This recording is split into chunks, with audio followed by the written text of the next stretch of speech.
नमस्कार, मैं खुशी सिंह। आप देख रहे हैं न्यूज आज भारत। आज की बुलेटिन की शुरुआत कर लेते हैं। खबर सहारनपुर से है, जहां जिलाधिकारी ने भूमाफियाओं पर शिकंजा कसा है। बता दें कि जिलाधिकारी को प्रेषित किया गया एक शिकायती पत्र मिला, जिसमें ग्राम प्रधान कोमल और उनके पति सुरेश द्वारा अपने परिवार के लोगों के ही करीबियों के 35 बीघे सरकारी जमीन नाम कर देने का आरोप लगाया था। वहीं इस मामले में जिलाधिकारी ने एफआईआर दर्ज कर भूमाफियाओं पर कड़ी कार्रवाई की है। ये जो है जी, ये पट्टे कटे थे हमारी जमीनों से। हमारे पास जमीन कुछ ज़्यादा थी तो हमारी जमीनों से ही पट्टे काट दिए सरकार ने, पिछली सरकार ने। तो इस सरकार ने ये पट्टे कर दिए थे जी खारिज। तो अब आ गया इस पर से पटवारी ने कितनी दफ़ा तो कब्जा छुटवा लिया, खुद प्रधान की जिस पर साइन भी हैं, वो कागज़ हमारे पास अवेलेबल हैं। और जैसे ही दो महीना बाद फिर दोबारा से जो है कब्जा कर लें प्रधानपति। लगभग ज़्यादा तो 50 तो हमने दे रखी, 50 एप्लीकेशन हमारी तरफ से ही है। कार्रवाई करी जाए तहसील की तरफ से, लेकिन थोड़े दिन के लिए, 1 महीने के लिए कब्जा हट जावे, फिर दोबारा से कब्जा हो जावे। देखिए, अभी एक ये रामपुर मंजप्ता बैरून गांव है, उसमें कब्रिस्तान की एक भूमि थी जिस पर अवैध किसी व्यक्ति द्वारा वहां के प्लॉटिंग करके वहां पर आवास लोगों के बनवा दिए गए एक बहुत ही सुनियोजित तरीके से। उसके विरुद्ध एफआईआर दर्ज कराते हुए उन सभी अवैध प्लॉटिंग को हटाने के लिए कार्रवाई की गई है। इसमें जो दिलचस्प बात यह भी है कि यह व्यक्ति स्वयं ही इस प्रकरण में शिकायतकर्ता भी था और इसकी वहां के जिन लोगों के खिलाफ, जिन लोगों के साथ इसने मिलकर प्लॉटिंग करी थी, उनके साथ कुछ मतभेद सामने आया, जिसके कारण इसके द्वारा ये शिकायत की गई। लेकिन बाद में जब तथ्य की जांच की गई तो ये पाया गया कि ये व्यक्ति स्वयं भी इसमें शामिल था। तो इसमें हम लोगों ने मुकदमा भी दर्ज करवाया है और आगे भी विधिक कार्रवाई, जो भी अवैध प्लॉटिंग हुई है, अवैध वहां पर निर्माण हुआ है, उसको हटाने की जा रही है। देखिए, ऐसा मेरे संज्ञान में अगर कोई भी मैटर आता है तो मैं तत्काल उसमें जो हमारे संबंधित एसडीएम्स हैं या तहसीलदार हैं, उनके माध्यम से जांच करवाकर इसमें कार्रवाई करने के निर्देश दिए जाते हैं। और लगातार इसमें शासन की जो मंशा है, कोई भी व्यक्ति अगर भूमाफिया के रूप में काम कर रहा है और खासतौर पे जो सरकारी जमीनें हैं उस पर किसी प्रकार का कोई कब्जा कर रहा है, तो उसके खिलाफ सख्त से सख्त कार्रवाई की जाएगी। इसमें किसी को भी बख्शा नहीं जाएगा। इसके संबंध में जीरो टॉलरेंस हम लोग बरतते हैं। बिल्कुल, अगर कोई भी इस तरह के मैटर जो है सामने आते हैं, अभी कुछ ही दिन पहले हम लोगों ने एंटी भूमाफिया टास्क फोर्स की जिला स्तर की बैठक भी की थी और उसमें यह भी निर्देश दिए थे कि 5 जो तहसीलें हैं वहां पर तहसील स्तरीय टास्क फोर्स जो है, एंटी भूमाफिया टास्क फोर्स, उनकी बैठकें करा ली जाएं और इस तरह के जो भी प्रकरण हैं उनको चिन्हित किया जाए। इसमें अक्सर ये भी देखने में आता है कि ऐसे प्रकरणों को दबा के रखने में या उनको सामने ना आने में जो क्षेत्रीय लेखपाल और कानूनगो हैं वो भी मदद करते हैं। और अगर इसमें किसी ऐसे व्यक्ति की भूमिका आती है कि हमारे लेखपाल खुद ही इन मैटर्स को छुपाने में लगे हुए हैं, तो उनके खिलाफ भी हम लोग कार्रवाई करेंगे। खबर बुलंदशहर से है, जहां एक महिला के ऊपर ज्वलनशील पदार्थ डालकर उसकी हत्या करने का मामला सामने आया है। बता दें कि पड़ताल करने पर पता चला कि महिला के 3 रिश्तेदारों ने आरोपियों के साथ मिलकर इस घटना को अंजाम दिया है। वहीं इस मामले में पुलिस आगे की कार्रवाई कर रही है। थाना कोतवाली देहात के दरियापुर गांव के समीप एक महिला के ऊपर ज्वलनशील पदार्थ फेंका गया, जिसके क्रम में महिला के परिवार वालों से जानकारी करने का प्रयास किया गया, किंतु कोई लाभप्रद जानकारी नहीं प्राप्त हुई। इसी क्रम में थाना पुलिस द्वारा गहनता से छानबीन की गई तो यह बात प्रकाश में आई कि इस महिला का अपने रिश्ते के युवा लड़के के साथ अवैध संबंध थे और इसी दौरान यह महिला किसी अन्य लड़के के साथ संपर्क में आई। इस बात से क्षुब्ध होकर इस महिला के बुआ के लड़के ने इस महिला के देवर और इसके बहनोई के साथ मिलकर घटना कारित की।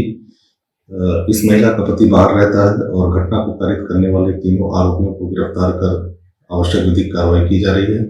वर्तमान में महिला की हालत सामान्य है और उसे अस्पताल से इलाज के पश्चात डिस्चार्ज कर दिया गया है। खबर बुलंदशहर से है, जहां सिस्टम की खराबी साफ नजर आ रही है। बता दें कि जेल में बंद हिस्ट्री सीटर ने अपने दोस्तों के साथ रील बनाकर वायरल करते हुए नजर आ रहा है, जिससे जेल सुरक्षा को लेकर सिस्टम पर कई सवाल खड़े हो गए हैं। वहीं जेल अधीक्षक की तहरीर पर कोतवाली सिकंदराबाद में एफआईआर दर्ज करा दी गई है।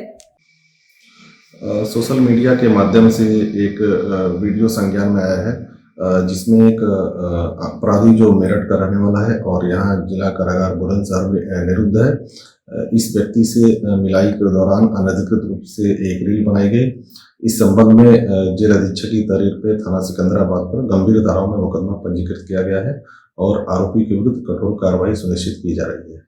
इसके अतिरिक्त जिला कारागार में मिलाई के दौरान चेकिंग के संबंध में और अधिक कड़े उपाय करने के संबंध में जेल अधीक्षक से पृथक रूप से पत्राचार किया जा रहा है। खबर बिजनौर से है, जहां नवागत जिलाधिकारी जसजीत कौर द्वारा स्थानीय कोषागार पहुंचकर अपना कार्यभार संभाला है। बता दें कि पदभार ग्रहण करने से पूर्व जिलाधिकारी को गार्ड ऑफ ऑनर दिया गया। उसके बाद उन्होंने कोषागार के डबल लॉक कक्ष पहुंचकर अपने पद का कार्यभार संभाला है। वहीं कोषाधिकारियों को आवश्यक दिशा निर्देश दिए हैं। खबर फतेहपुर से है, जहां तंत्र साधना के लिए मासूम की बलि देने वाले बाबाओं पर अपर जिला द्वारा कड़ी कार्रवाई करने का मामला सामने आया है। बता दें कि 21 मार्च 2019 की हुई इस घटना के आरोप में 2 तांत्रिक को आजीवन कारावास और 28 हजार रुपए जुर्माना देने की सजा सुनाई गई है। आज हमारे यहाँ जो भी फैसला हुआ है बहुत ही शानदार फैसला हुआ है, क्योंकि अभियुक्तगण जिनको सजा सुनाई गई थी वो तांत्रिक थे और तंत्र विद्या जगाने के लिए छोटे छोटे बच्चों को किडनैप करके उनकी बलि दे देते थे। और ये घटना नंदापुर गांव बिंदकी थाने की है। वहां पर मृतिका 2 वर्ष की थी, कंचन, वो भाग देखने 5 बजे शाम को गई थी। तो शाम को वहां पर गली में मौजूद अभियुक्त हेमराज जो सेमेसी गांव का है और अभियुक्त ननका जो सिलावन गांव का रहने वाला है, उन्होंने बिटिया को किडनैप कर लिया। किडनैप करने के बाद अपने घर में उसको रखा। रखने के बाद उसको आला गड़ासा से काट कर उसका कलेजा काटा, हाथ काटा, पैर काटा। उसके बाद देवी जी में बलि चढ़ा दी। बलि चढ़ाने के बाद 100 को साक्ष्य छिपाने के लिए नाले में डाल दिया, जो खजुआ पेट्रोल पंप के पास नाला है वहां पे डाल दिया। इसके बाद जब विवेचना हुई, पुलिस आई, सारे गांव में छानबीन की, तो जो गांव वाले थे उन्होंने साक्ष्य दिया कि हमारे यहाँ जो 2 लोग तांत्रिक हैं जो छोटे बच्चों को किडनैप करके उनकी बलि देते हैं। तो अभियुक्तगण घटना के दूसरे दिन पकड़े गए। पुलिस ने जब उनसे कबुलवाया तो उन्होंने कबूल किया, घटना को बताया कि मैंने ही कुमारी कंचन की बलि देकर की हत्या की है। उसके बाद आला कत्ल गड़ासा अभियुक्तगणों के कब्जे से बरामद हुआ और उन्होंने घटना को स्वीकार किया। ये आला कत्ल गड़ासा विधि विज्ञान प्रयोगशाला लखनऊ भेजा गया, जहां पे जांच में ये पाया गया कि इस आला कत्ल गड़ासे में मानव रक्त ही है। अभियुक्त गणों को 363 में 5 वर्ष की सजा और 3000 रुपए का जुर्माना दिया गया और अभियुक्त गणों को 302 आईपीसी में आजीवन कारावास व 20,000 को जुर्माना लगाया गया तथा धारा 201 आईपीसी में 5 वर्ष का कारावास तथा 10,000 रुपया जुर्माना लगाया गया। आज अभियुक्तगण जेल चले गए हैं और घटना के दूसरे दिन से ही अभियुक्तगण जेल में थे। खबर संभल से है, जहां जुम्मे की नमाज शांतिपूर्ण तरीके से संपन्न कराई गई।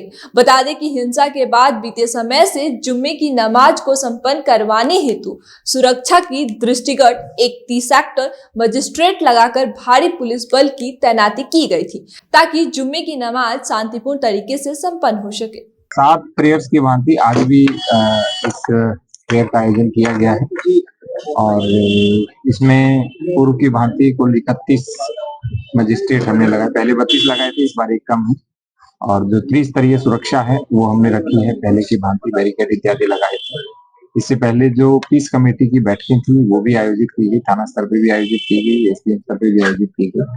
और जो जितने भी संबंधित मौलवी साहिबान हैं इत्यादि सभी ने अपील भी की थी शांति बनाए रखने की और अपनी अपनी स्थान के ऊपर प्रेयर अदा करने की। तो सब कुछ शांतिपूर्ण और कुशलता से संपन्न हुआ। नगर पालिका परिषद द्वारा कुल 123 स्थानों को नोटिस दिया गया था। जो जर्जर भवन है, जो एसआई प्रोटेक्टेड एरिया है, जो वर्तमान में विवादित ढांचा है, उसके 100 मीटर एरिया के अंदर है, जिनका निर्माण नहीं हो सकता है, लेकिन वो कभी भी गिर सकता है और जिससे जनहानि या अन्य प्रकार की हानि हो सकती है। तो उनको जो नोटिस दिया गया था उसी के 3-4 स्थानों के अंदर ग्रहण किया। इस बुलेटिन में इतना ही। आगे खबरों के लिए देखते रहिए न्यूज़ भारत। शुक्रिया।